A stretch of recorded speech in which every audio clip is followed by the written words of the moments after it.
Salama, bien-aimés dans le Seigneur, c'est bien moi, votre sœur Déborah, l'humble servante du Seigneur et la vôtre aussi. Voilà, bien-aimés dans le Seigneur, aujourd'hui je viens donner un merveilleux témoignage. Voilà, ce témoignage concerne une confirmation que Tata Nzambe a donnée à une servante concernant un appel qu'il a fait dans ma vie. Voilà, quelque chose, une œuvre à laquelle il m'a appelé. Voilà, cette œuvre, c'est de construire un orphelinat. Donc c'est vrai que ça fait des années que Tata Nzambe m'en avait parlé. Je pense vraiment qu'il avait mis ça à cœur dans ma vie, dans mon cœur depuis ma jeunesse. C'est vrai que depuis ma jeunesse, j'avais déjà ces idées-là. Et je pense vraiment que c'était l'esprit de Tata Nzambe qui faisait ça. Voilà, j'aime beaucoup les enfants et j'ai toujours eu à cœur de m'occuper des enfants. Et je crois que sur cette terre, c'est vraiment ce qui fait mon bonheur, c'est les enfants. J'aime beaucoup les enfants et je n'aime pas que les enfants soient mal à l'aise. Je n'aime pas que les enfants souffrent. Pas voir les enfants souffrir parce que pour moi, ce n'est pas naturel du tout. Parce que Tata Nzambe n'avait pas créé les choses ainsi. De toute manière, que ce soit les enfants, que ce soit les adultes, que ce soit les vieillards, les vieux, personne n'a été créé pour souffrir, loin de là. Voilà, donc c'est une œuvre à laquelle Tata Nzambe m'a appelé, construire un orphelinat. Donc c'est vrai que Tata Nzambe m'a donné et m'a toujours donné des signes. Par exemple, l'un des signes qu'il m'a donné, c'est quand par exemple je peux me retrouver dans un parc. Quand je me retrouve dans un parc, il y a un attroupement des enfants qui viennent m'entourer, c'est-à-dire partout où je peux me trouver, quelle que soit la salle où je peux me trouver, quand il y a beaucoup d'enfants, ils finissent toujours par former un attroupement comment dire, ils finissent par m'attrouper, par m'entourer, quoi. Voilà. Donc, je crois que c'était en 2019-2020, il y a quelques années. Je faisais un songe et le Seigneur, je voyais un serviteur de Tata Nzambe me pousser et j'avais compris que c'était le Seigneur lui-même. Il me poussait et me disait qu'est-ce que tu attends? Qu'est-ce que tu attends pour faire l'orphelinat? Et à chaque fois que je me réveillais, je dis Seigneur, en tout cas, moi je suis prête, ça dépend de toi. Hein, pour faire un orphelinat, j'ai besoin d'un endroit, j'ai besoin d'un terrain, j'ai besoin de beaucoup de choses. C'est toi qui donnes la vision, mais c'est toi qui donnes la provision. Donc, la provision, Tata Nzambe, je l'attendrai toujours de ta part. Donc, c'est les paroles que je répondais toujours à Tata Nzambe à chaque fois que je faisais un rêve qui confirmait cet appel-là. Et en fait, il y a quelques mois aussi, Adassa, votre fille et votre petite sœur, qui avait rêvé, elle avait carrément rêvé les orphelins. Voilà, elle avait rêvé les orphelins, donc elle avait vu les orphelins, des noirs, des blancs, des chinois, toute race, et elle voyait même leur caractère. Elle me disait, maman, il y avait ceux qui étaient bons, ceux qui avaient des mauvais caractères, ceux qui avaient des démons. Donc, le Seigneur lui avait montré cette vision-là, comment dire, de manière vraiment précise, quoi. Et en fait, il y a quelques jours, moi-même, je me suis rêvée dans l'orphelinat avec une blouse blanche, hein, comme les infirmières, tout ça. Je me suis rêvée dans un orphelinat avec une blouse blanche et j'étais en train de m'occuper des orphelins. Je les lavais, je m'occupais d'eux vraiment et j'étais vraiment heureuse. Et il y a dans la même semaine, j'ai fait un rêve dans la même semaine, j'ai fait un rêve où, en fait, il y a un serviteur de Tata Nzambe qui me disait, fais la charité. Il me disait, fais la charité comme tu aimes le faire. Fais la charité comme tu aimes le faire. Après, tout d'un coup, dans mon portable, je vois des orphelins. Des orphelins qui sont en train de me dire bonjour. Ils étaient comme ça, ils me disaient bonjour. Ils me disaient bonjour avec leurs mains, quoi. Ils me disaient bonjour. Beaucoup d'orphelins. Ils étaient tous habillés en blanc. Tous habillés en blanc. Ils étaient dans une atmosphère blanc comme ça, là. Hein? Dans une atmosphère blanc avec des habits blancs aussi. Comme si c'était dans la neige comme ça. En tout cas, c'était une atmosphère blanche. Et eux-mêmes, ils étaient habillés en blanc et ils me faisaient ça. Ils me faisaient ça, ils me disaient bonjour, ils me faisaient bonjour. Et j'étais là, je le regardais. C'était tellement puissant. Et ce serviteur de Tata Nzambe, j'ai compris que c'était le Seigneur lui-même qui me parlait. Voilà, j'ai compris que c'était le Seigneur lui-même qui me parlait. Donc, en fait, vous voyez que ces derniers temps, comment dire, la confirmation se fait carrément pressante. Elle s'est fait pressante, elle se fait pressante. Donc, j'ai compris que c'est vraiment le moment. Parce que vous savez, chaque année, Tata Nzambe fait des nouvelles choses dans la vie de ses enfants. Parce que chaque année, il faut produire des nouveaux fruits. Et nous sommes dans une nouvelle année. Et je savais que, parce que j'avais aussi prié pour ça, que cette œuvre-là allait commencer à prendre corps. Et Tata Nzambe, donc ces derniers mois, ces derniers jours, n'a fait que confirmer. Et pourquoi je fais aussi cette vidéo? Parce que il est allé carrément confirmer cela à une servante que je poste sur ma chaîne, la servante Estelle, la prophétesse Estelle. Il est allé lui confirmer ça vraiment d'une manière vraiment merveilleuse. Donc, je suis vraiment dans la joie bien-aimée que Tata Nzambe ait confirmé cette œuvre-là, cet appel, parce que c'est quelque chose qui me tient vraiment à cœur. Je peux dire que c'est la chose qui me rend comme le plus heureux au monde. Je vous dis la vérité. Vous savez, j'aime beaucoup les enfants. J'aime donner en fait, j'aime donner, j'aime partager. Et Tata Nzambe, il dit dans sa parole, il dit, il y a plus de bonheur à donner qu'à recevoir. Voilà, j'aime beaucoup donner, j'aime beaucoup partager, j'aime donner de mon temps, j'aime donner de ma personne, j'aime donner de mon énergie pour donner du bonheur aux autres. Ce sont des qualités que Tata Nzambe a mises en moi.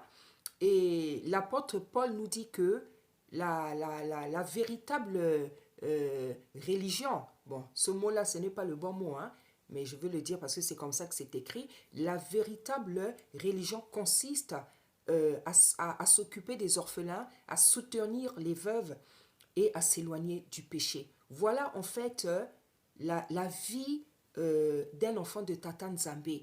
Notre souci en fait en tant qu'enfant de Tata Nzambe, en tant que serviteur, c'est de penser aux orphelins, c'est de penser aux nécessiteux, c'est de penser à ceux qui souffrent, c'est de penser aux captifs. Et les orphelins font partie des captifs. C'est une captivité, bien aimé, c'est une souffrance. C'est ça en fait la foi.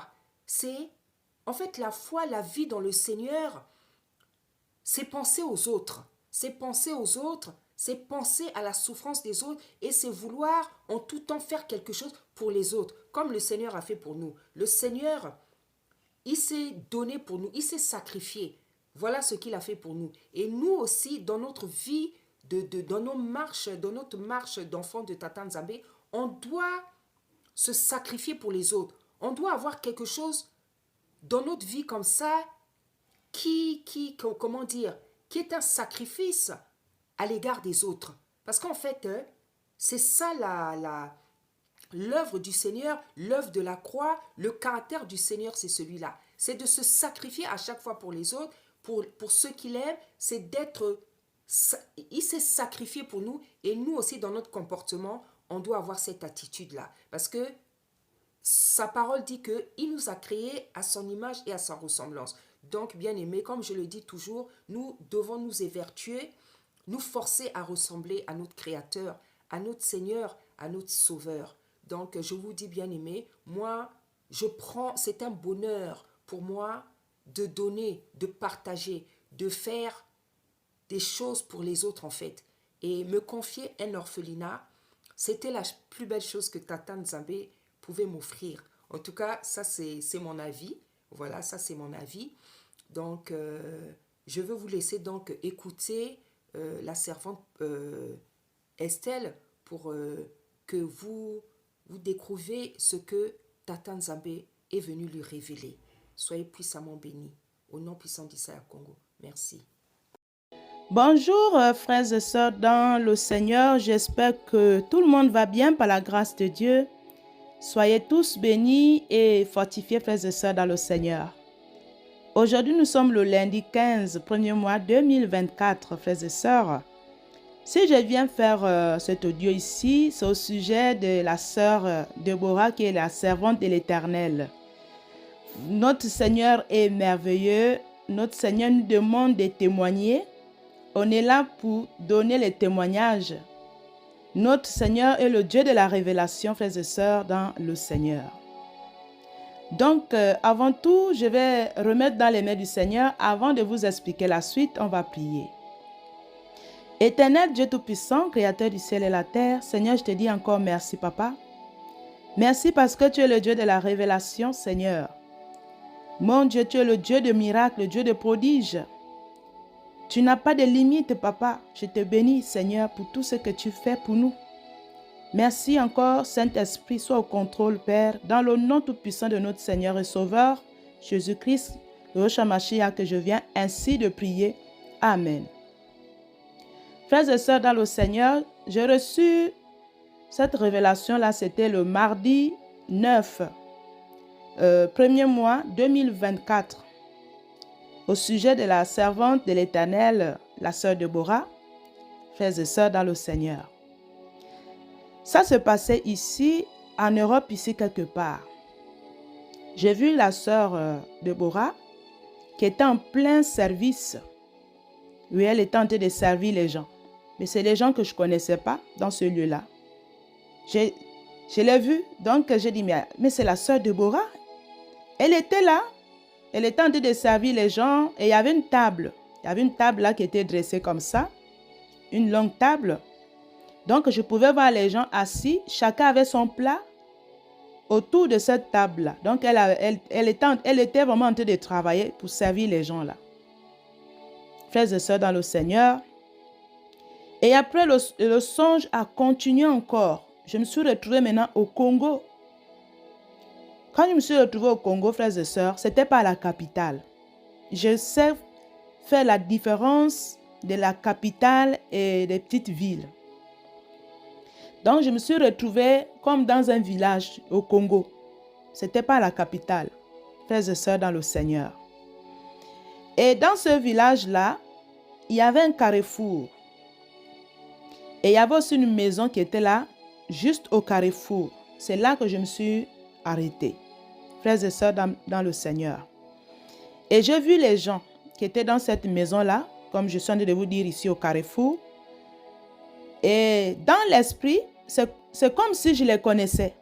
Voilà, c'est l'impression que je pouvais ressentir, puisqu'on était en train d'échanger les mots. J'étais là même aussi en train de balayer, en train de nettoyer la terrasse même de cette maison-là. Donc, j'étais là en train de nettoyer même l'endroit là, de la terrasse.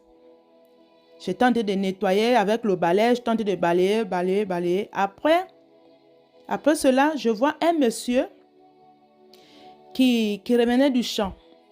Un monsieur qui avait un panier. Et dans ce panier-là, il y avait un régime de bananes et il y avait aussi l'aubergine. Voilà. Comme moi, en fait, ma nourriture de base, quand je suis au Gabon, moi, je mange en fait les bananes plantées. Je ne mange pas le manioc.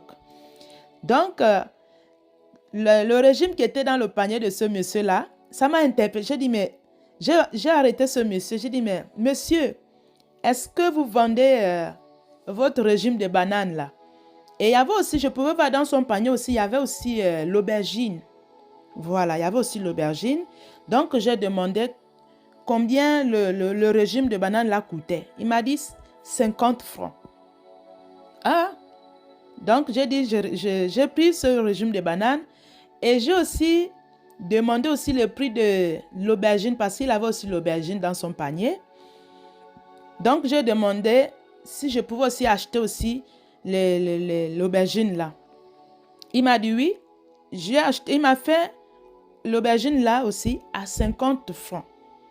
Donc, j'étais étonnée. J'ai dit, mais j'ai même dit au monsieur que, mais tout ce que vous êtes en train de me vendre là, c'est vraiment moins cher. Au Gabon, chez moi au Gabon, c'est vraiment cher. À 50 francs. Donc, les deux, le régime de bananes, 50 francs. L'aubergine aussi, à 50 francs. Vraiment, frères et sœurs. Et après, quand je lève la tête comme ça, on me dit que regarde la maison de la sœur Deborah là-bas, de l'autre côté. Je regardais, je vois la maison. La maison, elle était dans... Il y avait l'herbe autour. C'est comme si c'était... Ça me donnait l'impression que les gens n'habitaient pas en fait. Voilà, l'impression que je pouvais voir, c'est comme s'il n'y avait pas les gens. C'était comme ça en fait. Il y avait l'herbe autour. Et derrière, un peu plus loin, il y avait un peu les grands arbres là. Comme des petites forêts. Il y a souvent des petites forêts comme ça, légèrement comme ça. D'ailleurs, c'est par là même, c'est de ce côté là-bas, là où le monsieur là qui revenait des champs. C'est de ce côté là aussi, qui revenait des champs aussi. Voilà. Donc, quand on m'a dit que voilà la maison de la sœur Deborah, je suis allée. J'ai traversé, il y avait une route. Donc, la maison était de l'autre côté de la rue. Alors, j'ai marché, je suis allée jusqu'à la maison de la sœur Deborah, comme on m'a dit. Et quand j'ai ouvert la porte, frères et sœurs, je vois que la sœur Deborah là-bas, dans cette maison-là, elle était vraiment avec beaucoup... Je pouvais voir les enfants à l'intérieur de cette maison. Je pouvais voir les enfants, je peux donner l'âge de 2 ans, de 1 an à 2 ans, jusqu'à... Il y avait 2 ans, il y avait jusqu'à 19 ans. Il y avait les jeunes filles aussi, qui avaient l'âge de 19 ans à 20 ans. Mais il y avait des petits que je pouvais voir. Et elle-même aussi, elle avait un enfant au dos. L'enfant là, je peux dire qu'elle avait peut-être, le bébé là avait peut-être 1 an et demi à 2 ans comme ça. Elle avait cet enfant là au dos. Mais il y avait tellement de petits là-bas, dans cette maison que je suis en train de vous dire ici. Vraiment, frères et sœurs, dans le Seigneur. Ce que le Seigneur fait, c'est des miracles. Dieu, c'est le Dieu des miracles. Vraiment, frères et sœurs. Donc, il y avait tellement d'enfants, elle était seule à s'occuper de ces enfants-là. Ils étaient là. Comme je suis en train de vous dire ici, il y avait les âges de 2 ans, de 3 ans jusqu'à 19 ans, 20 ans là-bas. Et après, elle a mis la musique aussi, il y avait la musique. Donc, elle a commencé à danser, elle avait l'enfant au dos. C'était comme une joie. Elle était en joie dans cette maison-là. Et moi aussi, j'ai commencé aussi à danser. Donc, j'ai dansé. On était vraiment... Ça faisait comme si la sœur Déborah habite maintenant. Vraiment, c'est sa maison. C'est ça que je pouvais ressentir. Que c'est sa maison, c'est sa place, quoi. C'est comme ça que je pouvais ressentir ça, frères et sœurs, dans le Seigneur. Et dans le songe aussi, je pouvais aussi voir l'un de mon fils qui est serviteur aussi, qui est le frère Ludovic. J'étais étonnée de le voir aussi là-bas, dans ce lieu-là aussi, là-bas, dans le village, là où je suis en train de vous dire ici, chez la sœur Deborah là-bas, la servante de l'Éternel. Donc, je pouvais aussi voir le frère Ludovic là-bas. Frères et sœurs, dans le Seigneur. Donc, pour moi, en fait, ce sont les brebis du Seigneur. Le Seigneur ne peut pas me montrer ça successivement comme ça dans la même nuit, frères et sœurs, dans le Seigneur. Ce que je vous dis, ce que j'ai vu d'abord en Europe ici, pour moi, ce sont les brebis du Seigneur. Vous voyez, Dieu, même les petits là, c'est comme l'orphelinat. Pour moi, je peux dire ça comme ça. Parce qu'il y avait des petits, c'est elle qui s'occupait de ces enfants-là. Ils étaient nombreux, comme je suis en train de vous dire ici. Vous voyez, frères et sœurs, le Seigneur, c'est un Dieu de miracles. C'est un Dieu de prodiges. C'est un Dieu de miracles, frères et sœurs. Donc, pour moi, c'est son appel, en fait. C'est son appel. Ce sont les brebis du Seigneur, hein, que le Seigneur a en train de... Ce sont les brebis du Seigneur que Dieu va confier à la sœur. Pour moi, c'est comme ça, à la servante de l'Éternel. Et elle était la seule maman là-bas qui pouvait s'occuper de tous ces gens-là. Les plus petits, les petits enfants là, jusqu'à 19 ans à 20 ans. Si je l'ai trouvée seule là-bas, parce que c'est sa responsabilité, c'est son appel comme ça là. Parce qu'il y avait que elle, la seule qui était là-bas, à s'occuper de ces gens-là. Dieu Il montre des choses qu'on ne peut même pas imaginer. Oui, frères et sœurs dans le Seigneur. Notre Dieu, c'est un Dieu de miracles. Donc, pour moi ici, ce sont les brebis du Seigneur que le Seigneur est en train de confier à la sœur, la servante de l'Éternel. Oui. Vous voyez? Donc, Dieu, c'est un Dieu de prodiges. Et ce monsieur-là que je disais que j'avais acheté le régime là, que j'ai acheté le régime et puis les aubergines là. En tout cas, quand j'essaie d'analyser ça, pour moi, il y a quelque chose que le Seigneur veut faire avec la servante de l'Éternel, avec la sœur Déborah. Ça dit quelque chose aussi, même les bananes là, les régimes des bananes là, c'est pour planter en fait. Pour moi, c'est ça. C'est ça que ça veut dire. Parce que le monsieur là revenait le même sens, du même côté. C'est ça les projets. Pour moi, c'est ça que ça veut dire. Les régimes des bananes, les aubergines là, pour moi, ce sont les projets. Mais non, je ne sais pas, mais pour moi, je peux qu'expliquer comme ça. C'est ça que le Seigneur peut me mettre à cœur là. Ce sont les projets que pour la sœur Déborah. Donc, c'est ça que je pouvais voir. C'est ça que le Seigneur peut me montrer au sujet de la sœur. Le Seigneur, s'il nous montre des choses, on doit venir témoigner la gloire de Dieu. On est là pour se soutenir. On est là pour se soutenir vraiment dans l'œuvre. Donc, c'est un peu ça que je voulais partager avec vous ici. Le Seigneur est bon, il est merveilleux, tout ce qu'il fait est bon. Donc, sœur Déborah, je pense que si tu écoutes cette révélation ici, c'est ton appel, hein? Vraiment, c'est ton appel comme ça, vraiment. Si le Seigneur montre ça successivement, c'est que c'est ton appel, les brebis du Seigneur, que le Seigneur va te confier. Ça peut commencer ici et ça va finir là-bas aussi en Afrique. Voilà pourquoi on m'a montré ici, en Europe ici. Au final, la finition, c'était maintenant au Congo là-bas. Vous voyez? Donc, c'est Dieu lui-même qui connaît. Donc, voilà un peu ce que je voulais partager avec vous ici, frères et sœurs, dans le Seigneur. Soyez bénis encore. Merci encore. Merci encore. Shalom, shalom. Merci.